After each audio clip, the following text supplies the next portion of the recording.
여러분 혹시 이런 얘기 들어보셨나요? 고객님 당황하셨어요? 이런 거. 우리 수년 전에 한국에서 뭐 개그 프로에서까지 이것을 소재로 써서 사용할 만큼 유행했던 말입니다. 이 말은 이 보이스 피싱이라고 한국에서 말하는데 제가 찾아보니까 보이스 피싱이더라고요. 그러니까 목소리로 이렇게 낚는, 그죠? 뭐 제가 이거 했다 저거 했다 하더라도 여러분 이해해 주십시오. 그러니까 보이스 피싱 할 때 조선족들을 이용해서 한국에 전화해서 한국에 있는 사람들로 하여금 돈을 대포 통장으로 붙이게 하는 그 사기, 그 사기를 할 때 너무 어색하고 이 조선족들을 사용하다 보니까 말투가 달라가지고 너무 빤한데도 불구하고 그 사기극이 계속 한동안 있었던 것을 아마 여러분도 잘 아실 것입니다. 요즘은 더 이상 고객님 당황하셨어요 이런 것은 들을 수가 없습니다. 왜냐하면 이 보이스피싱도 변화됩니다. 그래서 요즘은 신종 보이스피싱이 나왔습니다. 그래서 요즘은 무엇을 이용하는가 하면 이 핸드폰을 이용합니다. 여러분들 이 안에 다 들어있잖아요.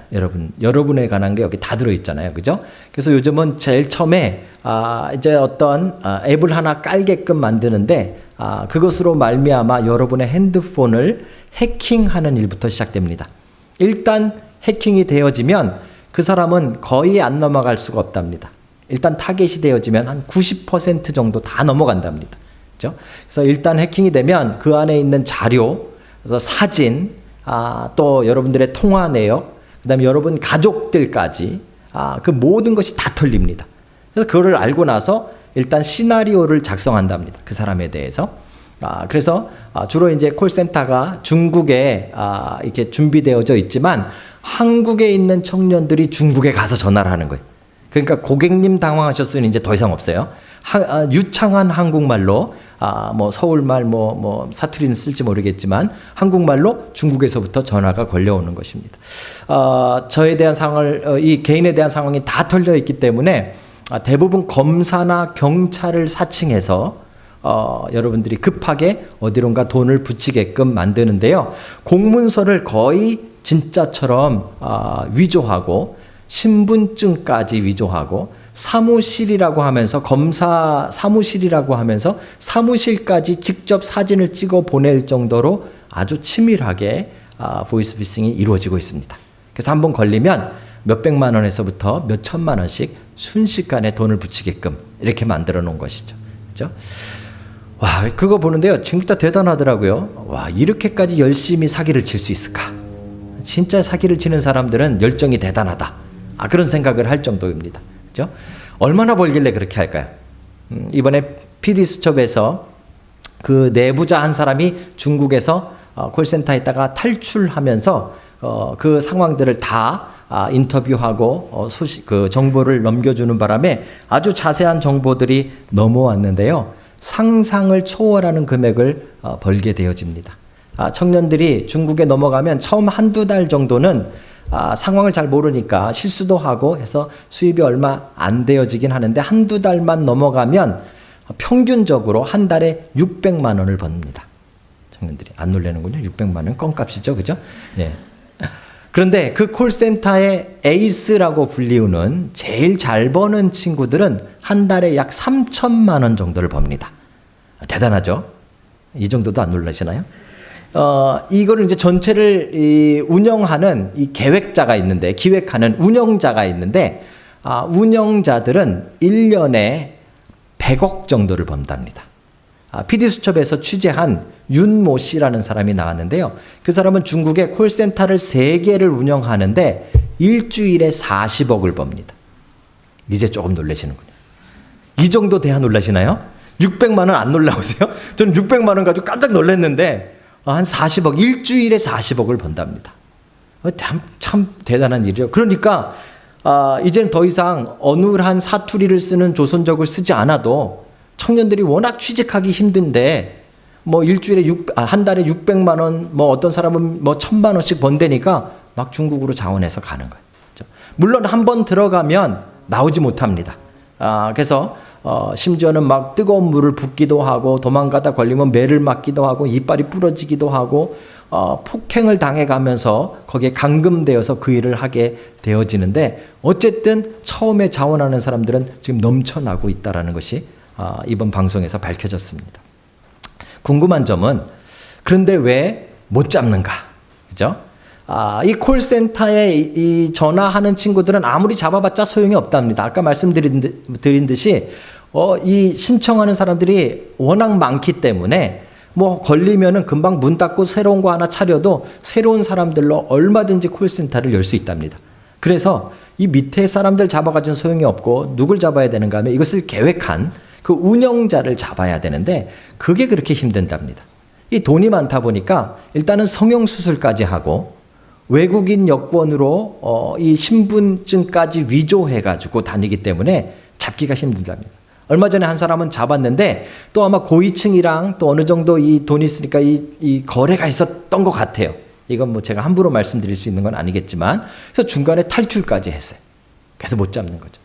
그렇게 운영자들을 막 추적하는 그 프로그램에서 추적해 가다가 아주 재밌는 것을 하나 취재했는데요. 그 필리핀에 가시면 비쿠탄이라는 교도소가 있답니다. 외국인 수용소인데요. 외국인들을 주로 가두어 놓는 이 교도소인데 거기가 어떤 교도소인가 하면 돈만 있으면 뭐든지 되는 교도소. 그래서 일단 비쿠탄에 들어가서 돈이 있으면 거기서 자기가 직접 요리를 해 먹을 수 있는 주방 시설도 갖출 수가 있고 심지어는 외부에 전화해가지고 배달 음식을 먹을 수도 있고 조금 더 돈이 있으면 그 교도소 안에서 자기가 장사를 해도 되고 돈만 내면 이게 뭐 교도소인지 아닌지 알 수가 없죠, 그죠? 와이프가 면회를 오면 며칠씩 묵었다 가도 괜찮대요. 돈만 있으면 그런 교도소가 필리핀의 비쿠탄이라는 그런 교도소가 있습니다. 운영자 한 사람이 거기에 갇히게 된 거예요, 그죠? 그런데 거기서 돈을 써서 그 교도소 안에다가 컴퓨터를 세팅해 놓고 보이스 피싱을 운영합니다. 대단하죠, 그죠? 그 필리핀의 어딘지도 모르는 그 교도소 안에 이 침침한 그 후진 방 안에서 중국과 한국을 주물락편락 해가지고요 수백억 원을 해먹고 또 다른 장소로 도망간 그런 사람들이 나오더라고요. 근데 저는 그걸 보면서요 감동 아닌 감동을 받았어요. 그냥 감동이 아니라 큰 도전이긴 한데 죄를 짓는 사람들도 여러분 이만한 열정이 있다는 거예요. 그죠? 어떻게 하면 죄를 지을까 하는 마음이 뜨거워지면 자기의 상황과 환경을 뛰어넘는 능력이 발휘된다는 거죠. 그죠? 감옥에 앉아가지고 어떻게 온 세상에 사기칠 계획을 짰을까요? 그게 너무 놀라운 거예요. 그죠? 그 필리핀 비쿠탄이라는 그 총구석에 앉아가지고 어떻게 한국에 있는 돈을 그냥 몇백억씩 끌어당길 수 있는 그런 꿈을 꿨을까? 참 죄 짓는 사람들은 참 그 열정과 그 욕망이 대단한 거죠. 제가 일부 때 열정이라 그랬더니 차 타고 오면서 제 아내가 수정해 주더라고요. 열정은 좋을 때 쓰는 거니까 욕망이라 해라. 욕망. 대단하지 않습니까? 그렇죠? 그런데 여러분 그걸 보면서 저는 여러분들이 생각났어요. 제 자신이 생각났고. 여러분 우리는 모든 환경이 그 환경보다 훨씬 더 좋은데 우리가 마음만 먹으면 어디든지 갈 수 있고 우리가 마음만 먹으면 뭐든지 할 수 있는 그런 상황 속에 처해 있는데 우리는 세계를 품지 않아요. 그렇죠? 우리의 꿈은 되게 소박해요. 우리는 핑계가 많아요. 나는 돈이 없어서 안 되고 나는 얼굴이 못생겨서 안 되고 난 키가 작아서 안 되고 그렇죠? 나는 가정이 안 좋아서 안 되고 나는 환경이 부족해서 안 되고 우리는 그 환경과 그 여건 속에 갇혀가지고 그냥 쭈그러져 살고 있는데 이 악한 사람들은 죄를 짓는 사람들은 그 찌그러져야 되는 교도소 안에서도 세계를 품고 살더라는 거죠. 참 도전되지 않습니까? 사랑하는 성도 여러분, 여러분의 마음에 지금 무엇을 품고 계십니까? 여러분들은 도대체 지금 어떤 마음으로 이 땅을 살아가고 계십니까? 오늘 드디어 바울이 로마에 도착했습니다. 우리가 쭉 보아한 대로 로마에 도착하는 이 과정이 참 억울하고 힘든 과정이었습니다. 죄를 짓지도 않았지만 죄수처럼 쇠고랑을 차고 배를 타야 했고요. 군인들의 감시 속에 배 타고 오는 도중에 풍랑까지 만나서 그죠? 며칠씩을 굶고 결국은 배가 파손돼서 물에 빠져 죽을 뻔하기도 하고, 물에 빠지자 이제 군인들이 죄수들이 도망갈까 봐 죽여야 한다라고 말하는 그런 위기까지도 바울이 겪으면서 로마에 도착했습니다. 저는 28장까지 쭉 읽어오면서 드디어 이제 로마에 도착하면 바울에겐 정말 대단한 일이 일어날 거라고 기대했습니다. 왜요? 그거 당연하지 않습니까? 고난이 많으면 기적이 큰 법입니다. 그렇죠? 어떤 제가 오클랜드에 있을 때 우리 전도사님 한 분이 30을 훌쩍 넘었는데 결혼을 못하고 계속 이렇게 총각으로 있었어요. 그랬더니 또 다른 청년이 그 전도사님을 위로한다고 그러더래요. 전도사님, 하나님이 얼마나 크게 쓰시려고, 얼마나 크게 쓰시려고 지금 이렇게 결혼을 가지고 큰 고난을 주시겠어요. 이렇게 이야기하더라고요. 하나도 위로가 안 되죠, 그죠? 제가 지금은 결혼했어요. 지금은 결혼했는데 그렇게 크게 안 쓰시는 건 좀 문제가 되긴 해요. 어쨌든지 여러분, 우리가 고난을 당할 때는 어떤 생각을 해요? 이 고난이 끝나면 정말 큰 기적이 있지 않을까, 그죠? 그게 우리가 가진 생각 아닙니까? 바울이 그렇게 정말 고생을 해가지고 로마에 갔다면, 로마 시대의 중심부인 로마에 도착했다면 얼마나 놀라운 일들이 벌어지겠습니까? 저는 솔직히 지난번에 말씀드렸듯이 지금 바울의 이 일정과 요나서를 계속 같이 비교해보고 있어요. 그죠? 비슷해요. 그죠? 배를 타고 그 고생 끝에 이제 도착한 거예요. 요나서에 보면 얼마나 대단한 일이 일어났습니까? 적국의 이 수도인 니느웨에 도착해서 니느웨 이쪽 끝에서 저쪽 끝까지 왕부터 시작해서 동물까지 금식을 선포하고 회개하는 역사가 일어났어요. 그죠? 대단하지 않습니까? 그 고생을 했으니까, 요나가 물고기 뱃속까지 들어갔다가 죽었다 살아나는 그 고생을 했으니까 이런 놀라운 일이 벌어지는 건 당연하지 않습니까? 바울도 그 고생을 했으니까 이제 바울을 통해서 로마에 엄청난 일이 일어나는 것이 당연한 일이 되지 않겠습니까? 대단한 일을 기대하는 것이 당연한 일이 되지 않겠습니까? 저는 그렇게 생각을 했습니다. 그런데 28장을 펼쳐놓고 제 기대가 무너지기 시작했습니다.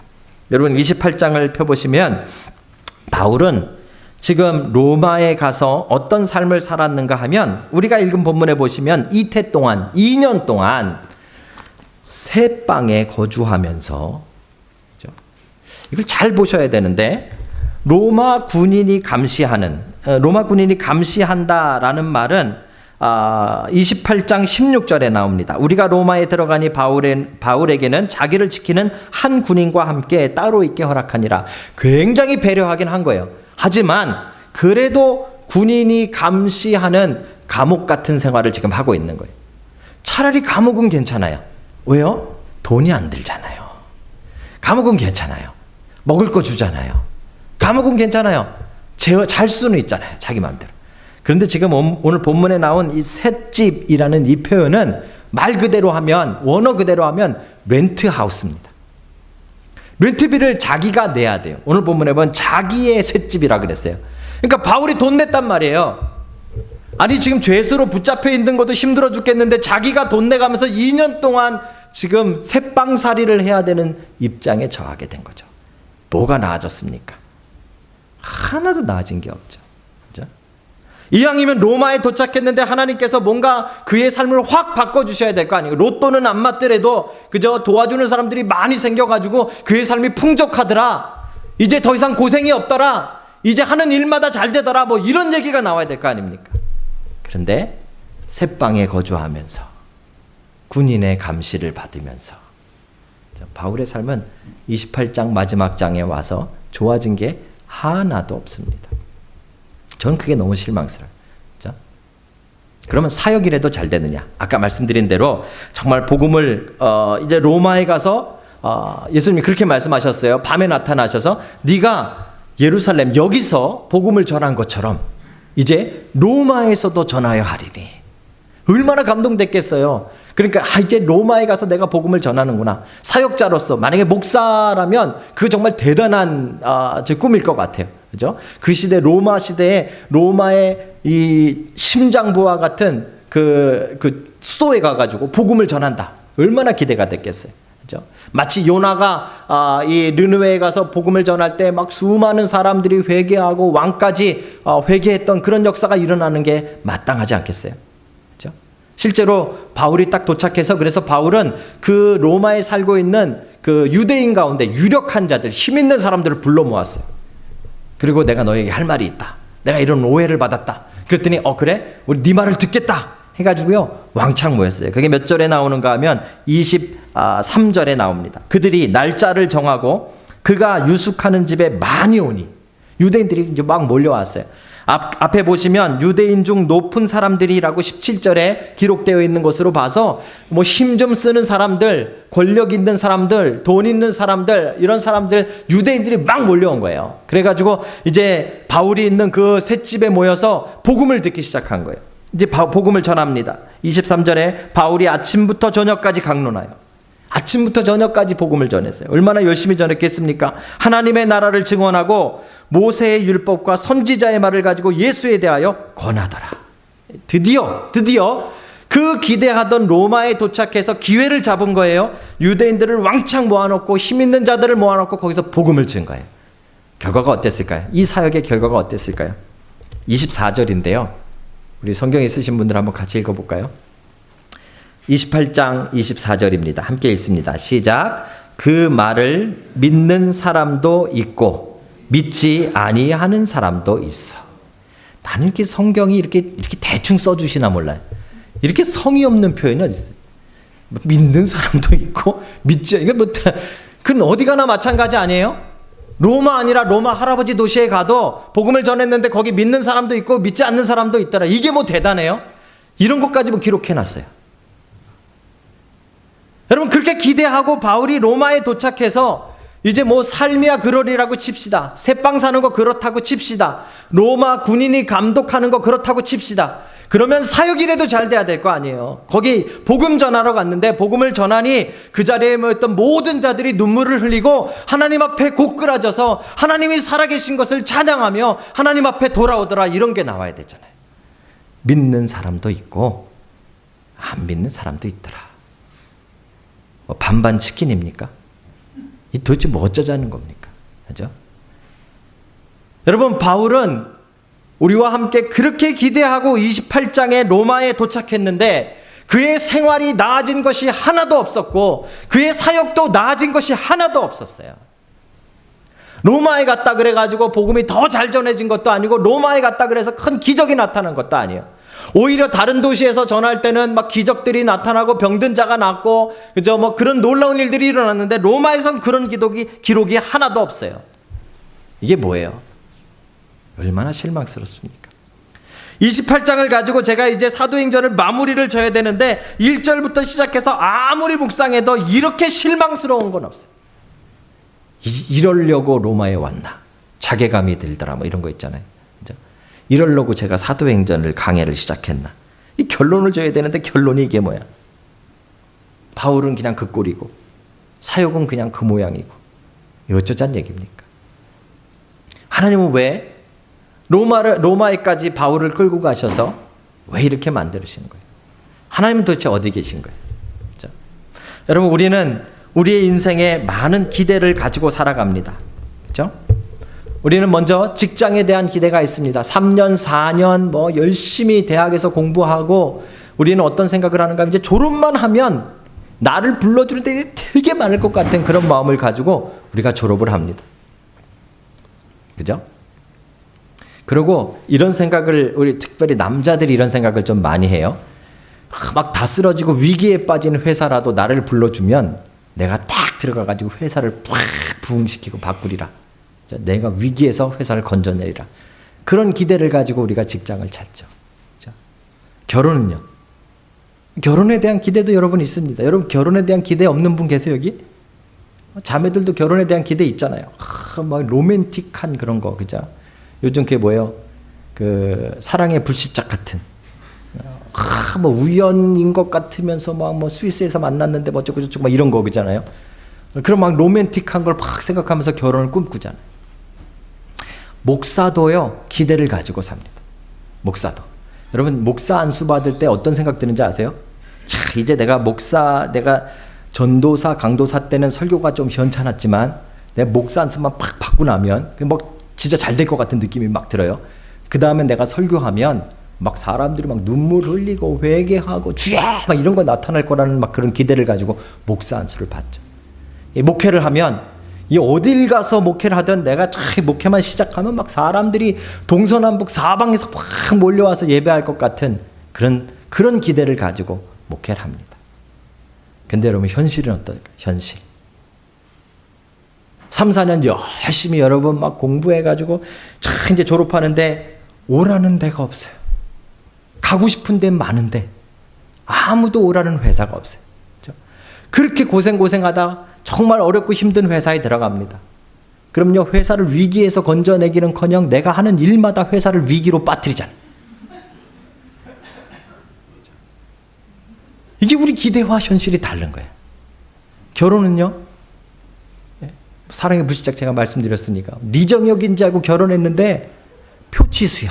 살아보니까 막 실망스러워. 1, 2년만 지나면 그렇게 멋있어 보이던 그 남자도 막 허점투성으로 보이는 거예요. 그죠? 결혼도 실망스러워. 목사 사역도 마찬가지예요. 정말 막 제가 말씀을 전하면 여러분들 눈동자 바짝바짝바짝 하고 막 정말 막 눈물이 툭툭툭 떨어지고 그럴 것 같은데 말씀을 전하면 여기저기 하품을, 일부 예배 때는 심지어 저희 와이프도 하품을 해요. 뭐 어쩌자는 거예요. 그죠? 이 목회를 하면 막 동서남북에서 사람들이 몰려들 것 같은데 있던 사람들도 다 목사 싫다고 동서남북으로 도망가. 그죠? 그렇게 기대하고 그렇게 갈망하고 그렇게 바라서 목숨까지 걸고 로마에까지 도착했는데 지금 바울의 삶이나 지금 바울의 형편이나 바울의 사역은 보잘것없다는 거예요. 여러분, 어떻게 받아들여야 됩니까? 어떻게 우리는 이것을 이해해야 될까요?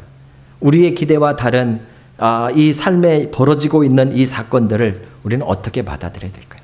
제가 마지막 구절 30절과 32절 1절 두 구절을 정한 이유는 이 구절 속에 지금 바울의 모습이 드러나 있기 때문에 그래요. 그렇죠? 바울은 지금 자기가 했는지 안 했는지 잘 모르겠지만 그 기대한 대로 일이 하나도 되어지지 않는 이 자기의 삶의 모습과 사역의 모습 속에서 바울이 뭘 하고 있는가를 우리는 봐야 된다. 바울은 뭘 하고 있는가 하냐면요, 오늘 본문에 30절에 보시니까 바울이 온 이태를 2년 동안을 자기 셋집에 머물면서, 자기 셋집이라고 표현했으니까 아까 말씀드린 대로 뭐예요? 자기가 렌트비를 내야 돼요. 어떤 학자는 아마 로마 군인이 감시를 했지만 그래도 나가서 일을 할 수 있었을 것이다. 그래서 바울은 원래 자기가 하던 대로 가서 텐트 치는 일을 해서 돈을 벌어서 렌트비를 냈을 것이다 라고 추측해요. 성경에 기록되어 있지 않으니까 정확하게 알 수 없어요. 또 다른 추측은, 또 다른 서신서에 보시면 빌립보 교회에서 바울이 감옥에 있을 때 돈을 보낸 사실이 있어요. 그러니까 아마 빌립보 교회가 헌금을 해서 바울이 렌트비를 내고 버텼을 것이다. 빌립보 교회는 조그마한 교회였기 때문에 아마 넉넉하지 않았을 거예요. 그런데 그 상황 속에서 재밌는 게 뭐냐면 그 다음이에요. 자기에게 오는 사람을 다 영접하고, 우리 그냥 읽는 부분인데요. 여기서 영접이라는 단어는 기쁨으로 맞이하는 거예요. 유대인들은 기쁨으로 맞이하려면 야 잘 왔어 입으로만 때우지 않아요. 어떻게 해야 돼요? 음식을 제공해요. 다시 말씀드리면 지금 바울은 자기의 상황 속에서 그 변함없고 기대에 못 미치는 그 상황 속에서 무엇을 하고 있는가 하면 희생을 감수하고 있는 거예요. 이 부분이 우리에게 중요해요. 여러분의 인생에, 또 저의 인생에 우리가 기대한 대로 되어지지 않는 일들이 계속 펼쳐질 때 많은 사람들은 실망하고, 많은 사람들은 원망하고, 많은 사람들은 환경을 탓하고 도망가지만 바울은 아니라는 거예요. 바울은 희생을 감수하고 있는 거예요. 그렇죠? 이게 사도행전이 우리에게 보여주고 있는 결론적인 부분이에요.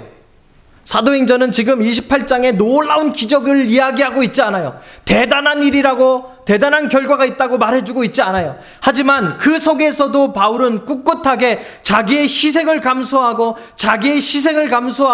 계속해서 나가고 있는 걸 보여주는 것이죠. 여러분, 희생을 감수하고 고난을 감수하지 않으면 하나님 나라가 이루어지지 않습니다. 예수님이 뭐라고 말씀했는지 아세요? 나를 따르려거든 뭐라고요? 자기의 십자가를 지고 각오하고 따르라고 말씀하셨어요. 성경 어느 곳에도 네가 나를 따르면 돈 생기리라, 네가 나를 따르면 잘 되리라, 네가 나를 따르면 하는 일마다 다 성공하리라 그렇게 말한 부분은 한 군데도 없어요. 오히려 주님을 따르려거든 너의 십자가를 지고 따르라. 세상이 너희를 미워하거든 놀라지 말라. 세상이 나를 먼저 미워한 걸 기억하라. 그렇죠? 고난을 당하고 어려움을 당하고 미움을 당하고 환난을 당하지만 그 희생을 뚫고 나가는 것이 믿음의 사람들의 모습입니다. 그렇죠? 성경은 우리에게 환난을 피하라라고 말하고 있지 않아요. 성경은 우리에게 어려움을 피해 도망가라라고 말하고 있지 않아요. 성경은 우리에게 그 어려움을 뚫고 가라고 이야기하고 있습니다. 사랑하는 성도 여러분, 사도행전의 맨 마지막에 우리에게 주고 있는 바울의 모습은 희생을 감수하고 고생을 뚫고 나아가는 신앙인의 모습입니다. 오늘 여러분들의 삶에 이 놀라운 결과가 나타나기를 주님의 이름으로 축복합니다. 이건 정말 감사한 일입니다. 28장이 정말 허황되게 막 로마 군인들이 다 주님 앞에 뭐 자복하고 이런 거 안 써놨잖아요. 그죠? 계속되는 환난, 계속되는 어려움, 계속되는 희생, 그 속에서 바울은 그것을 뚫고 나아가고 있는 꿋꿋한 모습을 보여주는 것이죠. 여러분들에게 그 은혜가 있기를 주님의 이름으로 축복합니다. 자, 그러면 희생만 감수하면 다인가요? 얻어 터지기만 하면 될까요? 하나님은 그렇게 디자인해 놓으셨을까요? 우리는 왜 지금 이 일이 로마에서 끝나고 있는지를 잘 보셔야 돼요. 그렇죠? 사도행전은 우리가 예루살렘에서부터 시작했어요. 예수님의 명령에서부터 시작을 해가지고 그 끝을 지금 로마로 마무리 짓고 있는 거예요. 그것도 로마에 있는 한 새방에서 바울이 복음을 전하는 모습으로 마무리 짓고 있어요. 그렇죠? 그 모습이 31절입니다. 한번 같이 읽어볼까요? 시작. 하나님의 나라를 전파하며 주 예수 그리스도에 관한 모든 것을 담대하게 거침없이 가르치더라. 제가 여러분들에게 말씀드리고 싶은 부분은 담대하게 거침없이. 이건 겁없이라는 말이 아니라 확신에 대한 이야기예요. 바울은 그 희생을 감수할 수 있었던 힘이 어디 있었는가 하면 그럼에도 불구하고 지금 복음을 증거하는 일이 예수님에 대해서 이야기하는 것이 하나님 나라를 전파하는 것이 바로 하나님이 주신 사명이라는 확신이 있었던 거예요. 사명이 있으면 환난이 있어도 사명이 있으면 고난이 있어도 무너지지 않는 거예요. 2년 동안을 새빵살이를 하면서 그 속에서 계속한 일이 무엇인가 하면 찾아오는 사람들에게 담대하게 거침없이 하나님 나라를 전파하는 일을 바울이 했다라는 사실이죠. 이거 정말 놀라운 일입니다. 그렇죠? 우리가 해야 하는 일이 바로 이것이기 때문에 그래요. 우리의 삶의 환난, 고난, 여러분 제가 너무 죄송한 이야기입니다. 뭐 조금 여러분 삶에 뭐 좋은 일이 있으실 거예요. 이렇게 말하면 참 좋겠지만 성경에 그렇게 안 써 있어요. 여러분도 환난 당합니다. 코로나 바이러스 오면 여러분도 당해요. 그렇죠? 요즘 한국의 어느 목사님처럼 우리는 안 당한다고 막 집회 열고 그러시는데 그런 거 없어요. 여러분도 당해요. 환난, 고난, 어려움, 질병, 사고 여러분들에게도 있어요. 우리는 그것을 뚫고 나갈 뿐이에요. 그렇죠? 뚫고 나가려면 여러분들에게 이 사명이 있어야 돼요. 이 일은 하나님이 주신 것이라는, 이 일은 하나님께서 맡기셨다라는 확신이 있으면 그것을 뚫고 나가는 거예요. 그렇죠? 바울은 오늘 지금 그것을 보여주는 것이에요. 그래서 담대하게 거침없이 가르치더라. 이렇게 하고 딱 끝났어요. 근데 여러분 우리는 뒤에 이야기를 알아요. 뒤에 이야기 어디까지 할까요? 우리는 17세기에 와서 프랑스의 유명한 작가가 한 사람 나오는데요. 그 사람 이름이 라퐁텐이라는 사람인데 그 사람이 글을 쓰면서 이런 문구를 썼어요. 모든 길은 로마로 통한다. 많이 들어보셨죠? 그죠? 왜 이런 글을 썼는가 하면 실제로 예수님 시대에 로마가 온 세상을 정복할 때 가장 로마 정복의 특징이 하나 있는데 그것은 다리를 놓고 길을 만드는 것이었어요. 다른 나라들의 정복과는 조금 달라요. 다른 나라들의 정복은 있는 길을 따라서 정복했지만 로마의 정복은 없는 길을 만들어 놨어요. 그래서 로마로부터 전 세계까지 군대들이 이동할 수 있는 길을 만들었어요. 로마에서부터 전 세계까지 군수물자들을 움직일 수 있는 다리와 도로들을 만들어 버렸어요. 그렇죠? 근데 놀랍게도 복음이 그 도로들을 통해서 삽시간에 유럽과 전역으로 퍼지기 시작합니다. 그렇죠? 지금 우리가 볼 때는 바울은 그냥 로마에 있는 한 새방에서 한쪽 구석에서 아무것도 아닌 것 같이 그냥 몇 명 앉혀놓고 복음을 전한 것 같고, 그죠? 몇 명 안 되는 사람들에게 하나님의 나라를 지 혼자 확신하쳐서 지 혼자 잘나서 그냥 막 전하는 것 같지만, 여러분 몇 년 뒤에 그 로마로부터 복음이 전 세계를 뒤엎는 거예요. 그죠? 저는 바울이 이 새방에서 온 세상을 품었다라고 믿습니다. 이게 그리스도인들의 삶이에요. 사랑하는 성도 여러분, 여러분들은 어떤 삶을 살고 계십니까? 웰링턴, 뉴질랜드에서도 저 밑에 북섬 맨 끝에 있는 웰링턴 그 구석쟁이에서 여러분 살고 있으니까 내가 여기 살아서 안 되지. 그렇죠? 내가 만약에 미국에서 태어났다면, 내가 만약에 뭐 한국에서 태어났다면, 혹시 여러분 그러고 살고 계시진 않습니까? 그렇죠? 여러분들에게 없는 것 가지고 내게 돈이 없으니까, 또 아까 말씀드린 대로 내게 뭐 나의 가정이 이러니까, 또는 뭐 내 머리가 나쁘니까, 또 나는 뭐 키가 작아서, 나는 뭐가 어때서, 나는 뭐가 어때서, 여러분 그러고 주저앉아 있지는 않습니까? 오늘 바울이 우리에게 보여주고 있는 사도행전의 맨 마지막 모습은 정말 아이러니하게도 정말 로마의 한 새방의 구석에서 복음을 증거하고 있는 바울의 모습으로 마무리를 짓고 있는데, 그게 끝이 아니라 거기가 시작이었다는 거예요. 거기로부터 온 세상으로 복음이 전해지는 거예요. 그렇죠? 우리가 하나님 나라에 대한 꿈을 가질 때, 희생을 감수할 때, 여러분들의 있는 그 자리에서부터 온 세상을 바꾸는 일을 하나님이 하신다는 말이에요. 그게 그리스도인들의 삶의 자세고 모습이어야 되는 거죠. 사랑하는 성도 여러분, 여러분들에게 이 놀라운 일들이 있기를 주님의 이름으로 축복합니다. 그렇죠? 여러분들이 만약에 희생을 감수하는 열정이 있고 하나님이 주신 확신이 있다면 여러분들의 환경은 문제가 아닙니다. 여러분들의 있는 곳은 문제가 아닙니다. 여러분들의 처지는 문제가 아닙니다. 하나님은 그곳에서 온 세상을 바꾸실 꿈을 꾸실 수 있는 분이기 때문에 그렇습니다. 여러분들이 이 꿈을 가지고 살아가는 여러분 되시길 주의 이름으로 축복합니다. 지금 있는 여러분들의 자리가 온 세상을 바꿀 자리고 온 세상을 품을 자리라는 것을 기억하시기를 주의 이름으로 축복합니다. 악한 자들도 한 구석쟁이에 앉아서 세상을 품고 사기를 치고 있습니다. 하물며 하나님의 나라를 꿈꾸고 있는 여러분들이, 여러분들의 있는 자리에서 무엇을 꿈꾸는가 하는 것을 바울을 통해 도전받는 귀한 은혜가 있으시길 주의 이름으로 축복합니다. 사도행전은 이렇게 마무리가 됩니다. 그렇죠? 로마의 한 구석 새방에서 복음을 증거하고 있는 바울의 어떻게 보면 초라한 모습으로 마무리를 짓습니다. 그런데 그 모습에서 온 세상이 뒤집어지고 결국 여러분과 저도 복음을 듣게 되어지는 이 놀라운 세상을 품는 놀라운 기적이 그 자리에서 일어났다는 것, 여러분 기억하고 살아가는 여러분들이 다 되시기를 바랍니다.